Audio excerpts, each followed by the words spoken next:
Put your faith in the light. Hello guys, welcome to another one of my videos. This is Lightblade, and today we'll be talking about some Retribution Paladin buffs happening in the 11.1 PTR, as well as some changes to the future Dinar system that is happening on the next raid. With that being said, let's start with the video.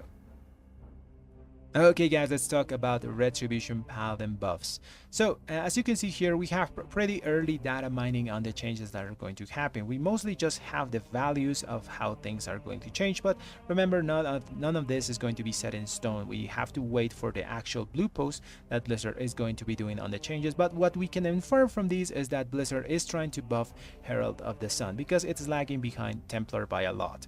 So the talents that they're going to probably buff are Second Sunrise and Sun's Avatar. So Second Sunrise is whenever you Divine Storm or Hammer of Wrath, you have a 15% chance to cast again at 30% effectiveness.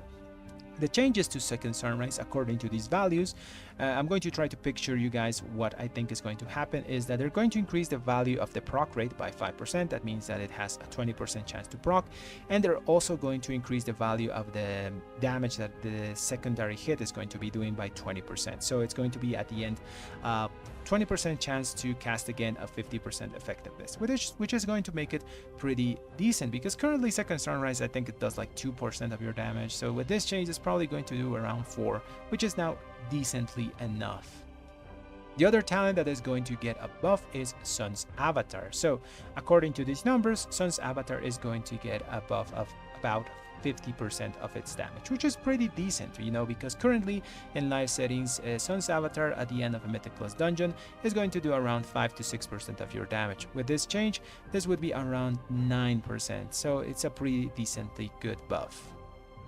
So remember guys, these changes are not set in stone, they are early data mine information. We still have to wait for a Blizzard confirmation blue post on these Herald buffs.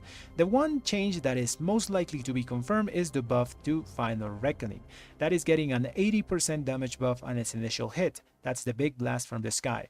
The debuff itself has not changed, it's still 15% damage to AoE spenders and 30% to single target spenders.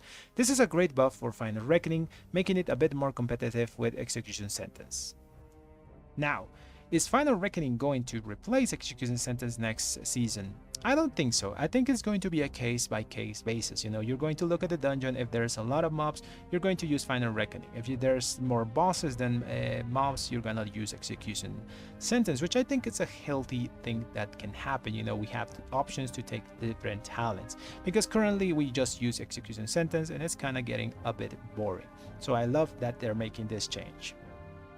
Okay, now let's talk about the Dinar changes. So Wowhead last night data mined that the DINARS were removed from the renown track, and obviously people reacted. There was heated conversations complaining about Wowhead and the WoW forums.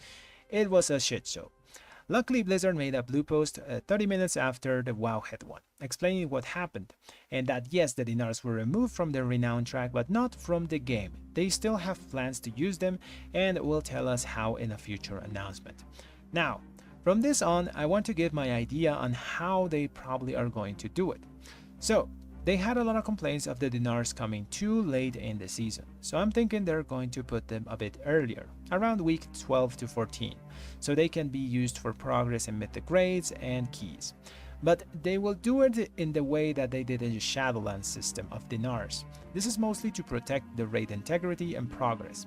So how DINARS worked back then was that you had to kill a certain amount of bosses to acquire them.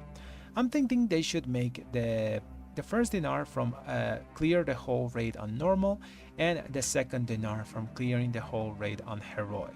That way people get rewarded for actually doing the content and not just a handout, and can use those items to progress further.